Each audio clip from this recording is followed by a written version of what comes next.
जनतेसाठी कुणाशी भेटणारा आपला चॅनल सत्यमुख।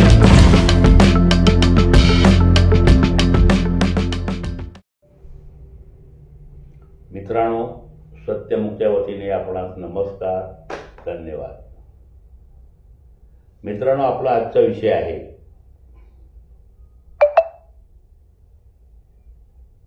की हातकणंगले मतदारसंघाचे आमदार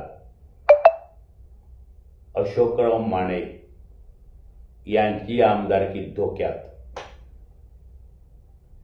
मित्रांनो, आपण म्हणणार की 4 वर्ष अजून निवडणुकीला बाकी आहे, 1 वर्ष झालेलं आहे,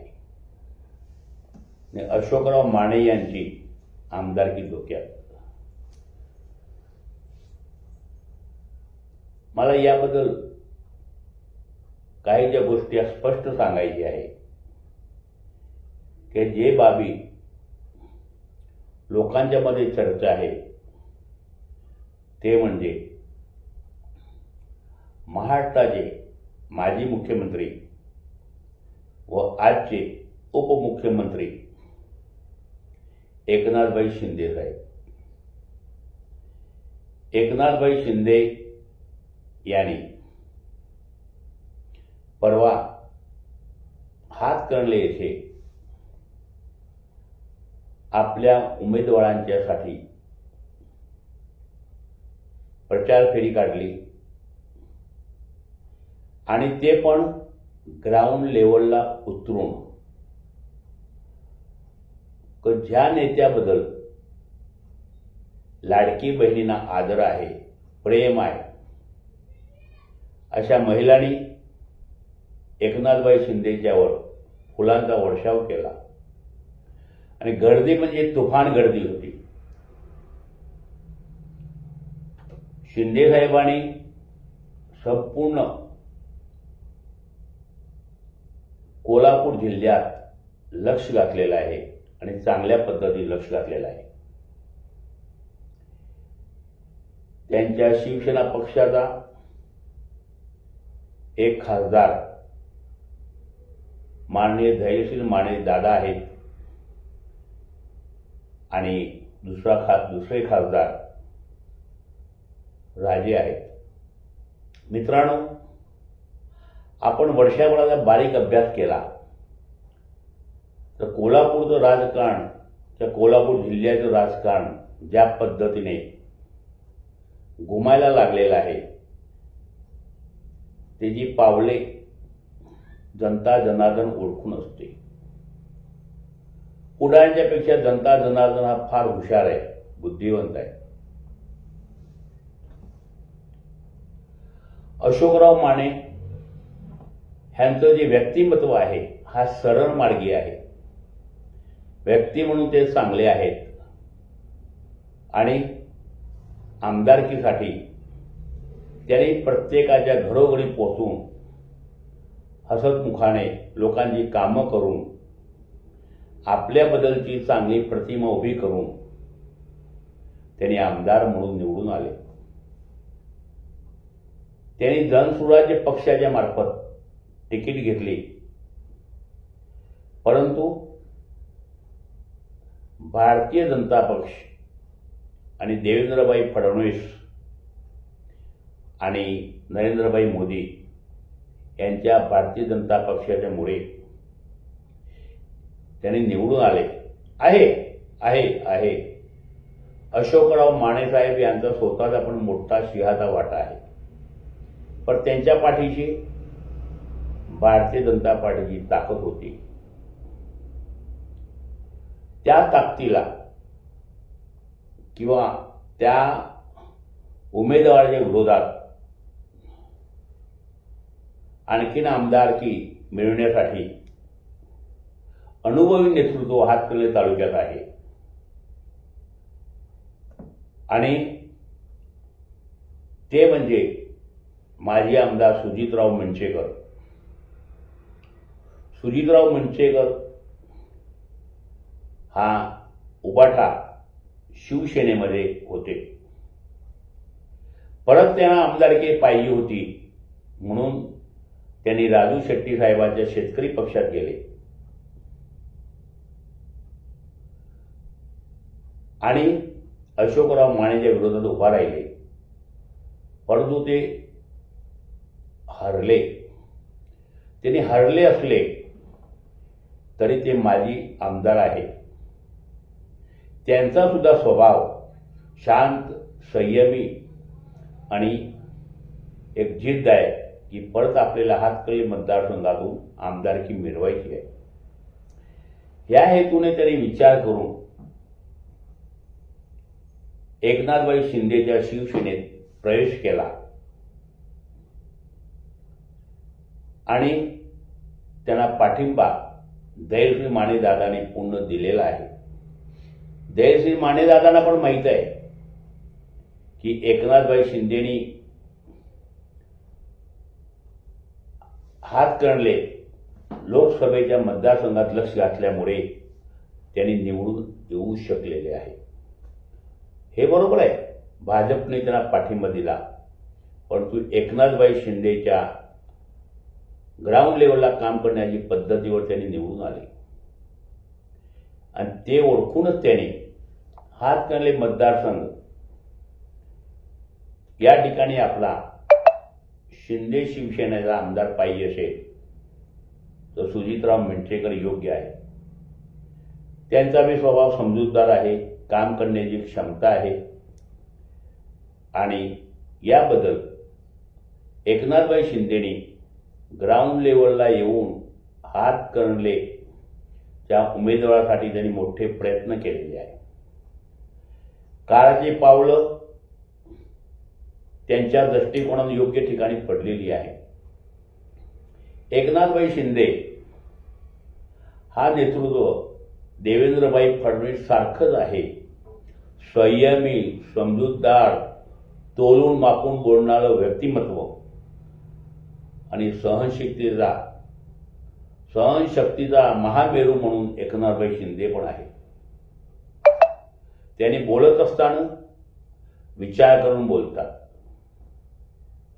त्यांनी परवाच्या हातकणंगले सभेत म्हटले त्यांनी कि एकनाथ शिंदे जब कमिटमेंट करता है तो खुद की भी नहीं सुनता.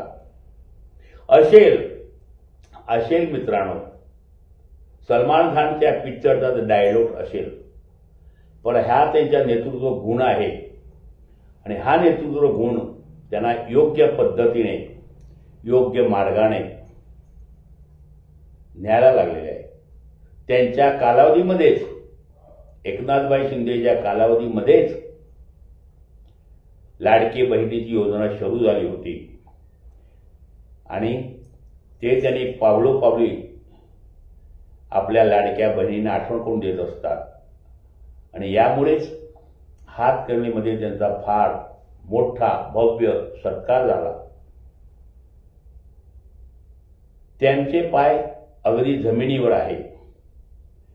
त्यांनी कमी बोलून आपलं नेतृत्व त्यांनी संपूर्ण महाराष्ट्रभर सिद्ध केलं आहे आणि त्यांचे संबंध देशाचे पंतप्रधान नरेंद्रभाई मोदी आणि अमितभाई शहाच्या सोबत सुद्धा आहे. आपला पक्ष साबूत ठेवून आपलं नेतृत्व योग्य पद्धतीने, नियोजन पद्धतीने मोठे करून त्यांनी केंद्र सरकारने सुद्धा संबंध चांगले ठेवलेले आहे. मित्रांनो, आपणास वाटेल की त्रिमूर्ती देवेंद्रभाई फडणवीस, एकनाथभाई शिंदे आणि अजितदादा पवार हा तीन पक्षाचा मिळून एक कोणतरी उमेदवार इथं आमदारकीला उभा राहणार, पण तसं होत नाही. आता निवडणुकीचा वारा आहे. मैत्रीच्या ठिकाणी असते. लक्षात घ्या, मैत्रीच्या ठिकाणी असते आणि स्वतःचा पक्ष हा त्या आपल्या ठिकाणी असतोय. आज आपण बघायला लागलोय, महाराष्ट्रभर बघायला लागलोय, तर त्या निवडणुकामध्ये शब्द काय वापरला गेलाय, गोड शब्द वापरला गेलाय, मैत्रीपूर्ण लढती. आणि हा मैत्रीपूर्ण लढती हा आणखी 4 वर्षाने विधानसभेच्या मध्ये लोकांना दिसायला मिळतील आणि त्यावेळी परत निवडून आल्यावर हे 3 पक्ष एकत्र सुद्धा होतील. परंतु त्यासाठी लोकशाहीमध्ये डोकी मोडली जातात की कुणाच्या बाजूने आमदार जास्त आहे आणि त्यांचा मुख्यमंत्री होत असतोय. तर त्यावेळी जे फाईट होणार आहे, आमदारकीची जे लढत होणार आहे, ह्या लोकांच्या चर्चेतून असं वाटते की आत्ताचे आमदार अशोकराव माने आणि माजी आमदार सुजितराव मिंचेकर ह्यांना बी आमदारकीचा अनुभव आलेला आहे आणि ह्या 5 वर्षात अशोकराव मानेंना सुद्धा येणार आहे. म्हणजे तुल्यबळ लढत होणार आहे. हे तुल्यबळ लढत होत असताना त्यांचे नेते कोण आहेत ते बघितलं जाणार आहे. तर अशोकराव माने हा जनसुराज्य पक्षाच्या मार्फत निवडून आलेले आहेत. त्यांचे नेते आहेत विनयरावजी कोरेसाहेब आणि सुजितराव मिंचेकर यांचे नेते आहेत एकनाथभाई शिंदे. विचार करा, 2 तुल्यबळ नेत्यांची लढाई आमदारकीसाठी होणार आणि त्यांना जे पाठिंबा देणारे आहेत ते तुल्यबळ आहे काय, हा जनता विचार करणारच आहे ना. की विनय कोरे साहेब तुल्यबळ आहेत की एकनाथ शिंदे साहेब तुल्यबळ आहेत.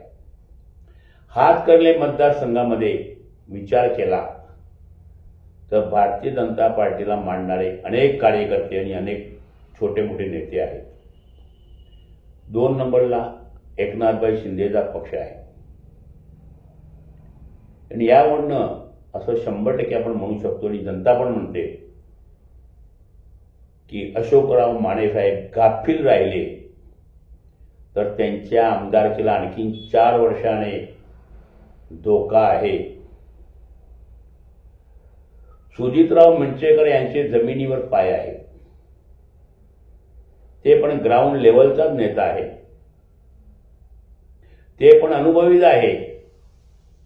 अशोकराव माने बी तसंच पद्धतीने आहे आणि यामुळे अशोकराव माने सावध राहिले तर ते निवडून येणार आणि त्यांच्यापेक्षा सुजितराव मिंचेकर जमिनीवर पाय ठेवून लोकांशी संबंध ठेवले तर ते सुद्धा निवडून 100% येऊ शकतात. मित्रांनो, ह्या वर्षाभराच्या बद्दल बोलायचं झालं तर अनेक भारतीय जनता पार्टीचे कार्यकर्ते, छोटे मोठे कार्यकर्ते काही प्रमाणात अशोकराव माने साहेबांच्याबद्दल नाराज आहेत असे खाजगीत आणि मोकळेपणाने चर्चा करत असतात आणि म्हणून त्या कार्यकर्त्यांना त्यांनी दुखविले की ते भारतीय जनता पार्टीचे कार्यकर्ते नाराज झाले आणि त्या पद्धतीने जनता सुद्धा नाराज झाली तर अशोकराव माने साहेबांची आमदारकी हा 100% धोक्यात आहे. ते त्यांनी आत्ताच ओळखावं. माझे संबंध व्यक्ती म्हणून बोलायचे झाले तर अशोकराव मानेंच्या सोबत चांगले आहेत. सुजितराव मिंचेकर पण साहेबांच्या बरोबर सुद्धा चांगले आहेत. दोन्ही नेत्याचे पाय जमिनीवर आहे पण शेवटी एक कुस्ती आहे आणि एक तर पडणार, एक निवडून येणार आहे. ह्या व्हिडिओच्या माध्यमातून मी एवढंच जनतेला आवाहन करतोय आणि आज जे दिसतात 2 नेते मंडळीची लढाई जी आमदारकीसाठी होणार आहे, पण आणखीन 4 वर्षांनी काय परिस्थिती होईल, आणखीन कोण तुल्यबळ आमदारकीला कोण उभा राहील ते काय सांगता येत नाही. शेवटी राजकारण आहे, मिनिटाला बदलत असते आणि राजकारणामध्ये राजकीय पुढारीच म्हणतात की कोण कोणाचा काय आपला मित्र नसतो आणि कोण कोणाचा शत्रू नसतोय. मी मागे परवाच एक व्हिडिओ केला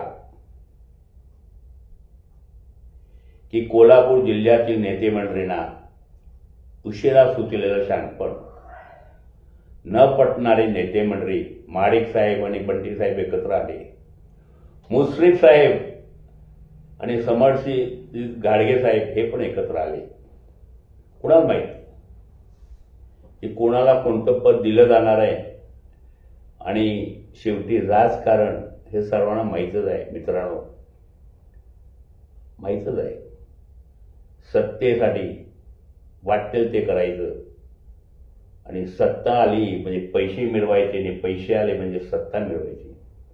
पण याबद्दल माझे एक जनतेला आवाहन आहे आणि सुजितराव मिणचेकर साहेबांना सुद्धा माझं आवाहन आणि विनंती आहे आणि अशोकराव माने साहेबांना एक विनंती आहे की तुम्हाला निवडून यायचं असेल तर जनतेच्या वतीने मी तुम्हाला एक सल्ला देतो, एक मार्गदर्शन करतोय आणि ते तुम्ही पावलावर पाऊल ठेवून चालला तर 100% तुम्ही निवडून येत आहे.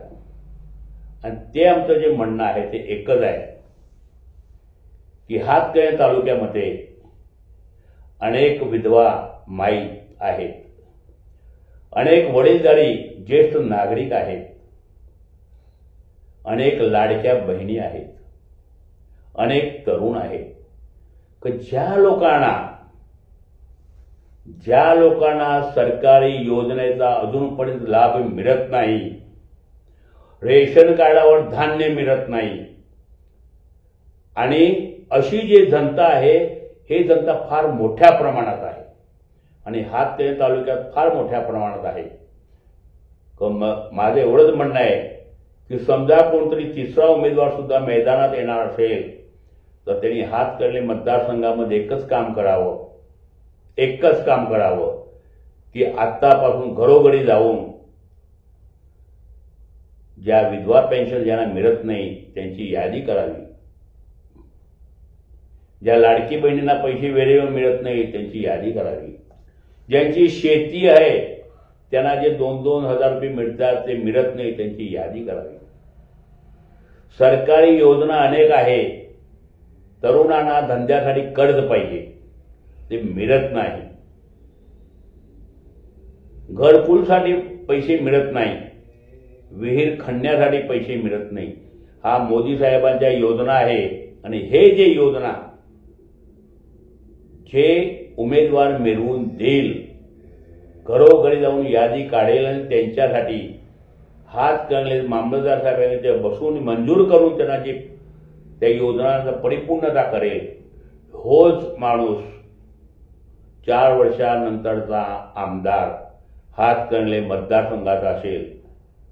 मग ते अशोकराव माने साहेब सुद्धा असतील किंवा सुजितराव मिणचेकर साहेब सुद्धा असतील किंवा आत्तापासून कोणतरी प्रयत्न करणारा कोणतरी असेल. मित्रांनो, मगाशी मी आपल्याला बोललो ते जर एक आहे आणि परत एक सांगतो मी की एकनाथ शिंदे साहेब हा कोल्हापूर जिल्ह्यात आणि त्यात विशेष म्हणजे हातकणंगले मतदारसंघात ग्राउंड लेवलवर काम करायला लागलेले आहे आणि हे अशोकराव मानेंनी ओळखलं. भारतीय जनता पार्टीच्या सर्व कार्यकर्त्यांना विश्वासात घेतले आणि संजय गांधी व बाकीच्या योजनांची परिपूर्णता त्यांनी केली तर त्यांनी 100% आमदारकीला निवडून येतील. अन्यथा त्यांच्या आमदारकीला फार मोठा धोका आहे. आणि ह्याच पद्धतीने सुजितराव मिणचेकर यांनी मोठ्या प्रमाणात काम केलं आणि घरोघरी जाऊन लोकांचे प्रश्न सोडविले. आणि दुसरं महत्त्वाचा विषय आहे की ह्या दोन्ही नेते मंडळींनी त्यांच्या कार्यकर्त्यांना, जवळच्या कार्यकर्त्यांना एक सल्ला द्यायला पाहिजे की डोक्यावर बर्फ आणि तोंडात साखर हे ठेवून तुम्ही जनतेची कामं करा तर तुमचा नेता निवडून येईल. अन्यथा नवीन आमदार सुद्धा निवडून येईल किंवा जुन्यापैकी कोणतरी येईल, पण शेवटी जनता हा त्यांच्या कामाला विचारणार आहे. जय हिंद, जय महाराष्ट्र. आपला हे व्हिडिओ आवडला तर सबस्क्राईब करा, लाईक करा आणि ऑल बेल कोन क्लिक करा. मित्रांनो, धन्यवाद, नमस्कार. जनतेसाठी कुणाशीही भेटणारा आपला सत्यमुख. लाईक करा, शेअर करा आणि बेल आयकॉन ऑन करा. मित्रांनो, विसरू नका.